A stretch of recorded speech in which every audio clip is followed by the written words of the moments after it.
بسم اللہ الرحمن الرحیم۔ السلام علیکم ورحمۃ اللہ وبرکاتہ۔ دوستو، آج ہم روانہ ہو رہے ہیں اسکندریہ کی طرف، اور ماشاءاللہ تمام اسٹوڈنٹ نے تیاری کی اور ابھی ہم روانہ ہو رہے ہیں اسکندریہ کی طرف، اور یہ بس الازہر شریف کی طرف سے 2 گھنٹے سفر کے بعد ابھی الحمدللہ ہم نے یہاں پر اسٹے کیا اس ہوٹل پہ۔ ہوٹل میں طلباء نے اپنے لیے چیزیں خریدی، مطلب کھانے پینے کی، اور اس کے بعد انشاءاللہ ہم دوبارہ روانہ ہو جائیں گے۔ تو الحمدللہ 1 گھنٹے کے بعد، بلکہ 2 گھنٹے کے بعد ابھی ہم اسکندریہ میں انٹر ہو گئے۔ یہ سب یہاں سے اسکندریہ شروع ہو رہے۔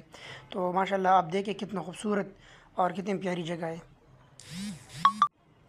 اور اس ٹور میں ہمارے ساتھ مختلف کنٹریز کے لوگ موجود ہیں۔ تو ابھی ہم الحمدللہ اسکندریہ میں انٹر ہو گئے، اور ماشاءاللہ دیکھیے سمندری حدود شروع ہو گئی ہے۔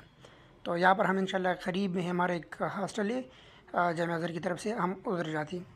تو انشاءاللہ رات کے وقت میں اس سمندر کا ویوز بھی آپ کو دکھاؤں گے انشاءاللہ، آپ ہمارے ساتھ جڑے رہیں۔ تو دوستو الحمدللہ ابھی ہم اپنے ہاسٹل پہنچ گئے، اور اس میں اب دیکھیں پیارے ملک کا پیارا جھنڈا، پاکستان کا جھنڈا آپ لوگوں کو نظر آئے گی، اور ماشاءاللہ ارد گرد کتنے خوبصورت بڑے بڑے بلڈنگز ہیں۔ یہاں پر انشاءاللہ ہم 1 ہفتہ گزاریں گے۔ یہ ہمارے رہائش گاہ ہے، اور یہ ماشاءاللہ یہ رات کا منظر ہے، بہت کا جو مطلب ہمارا جو ہاسٹل ہے یہ رات کا منظر ہے اس کا۔ تو ماشاءاللہ بہت پیاری جگہ ہے، اور یہاں پر فضا بھی بہت صاف ہے، موسم بہت خوشگوار موسم ہے، اور اس کے سامنے بالکل سامنے سمندر ہے۔ تو انشاءاللہ ابھی میں باہر نکل کے آپ کو سمندر کا ویو بھی دکھاتا ہوں۔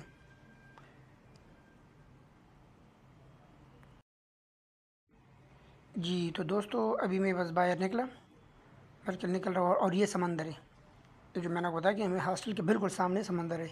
تو دیکھ ماشاءاللہ کتنی بڑی بڑی لہریں آ رہی ہے اس سائڈ پہ، اور میں آپ کو مزید بھی دکھا رہا ہوں۔ یہ رات کا منظر ہے، ٹھیک ہے اس کا۔ اور مزے کی بات یہ ہے کہ یہاں پر لوگ رات کو بھی نہاتے اور دن میں بھی نہاتے، لیکن تقریباً رات 12 بجے پھر یہ سمندر جو ہے نا بند کر دیتے، پھر کسی کو اجازت نہیں ہوتا کہ آپ اندر چلے جائیں۔ اور یہ سامنے جو چھتریاں لگی آپ کو نظر آ رہی ہے، اس کو ابھی بند کیا ہے، تو کیونکہ دوپہر کے وقت بہت تیز دھوپ ہوتی ہے، تو لوگ پھر اس میں بیٹھتے۔ تو ماشاءاللہ یہ بہت پیاری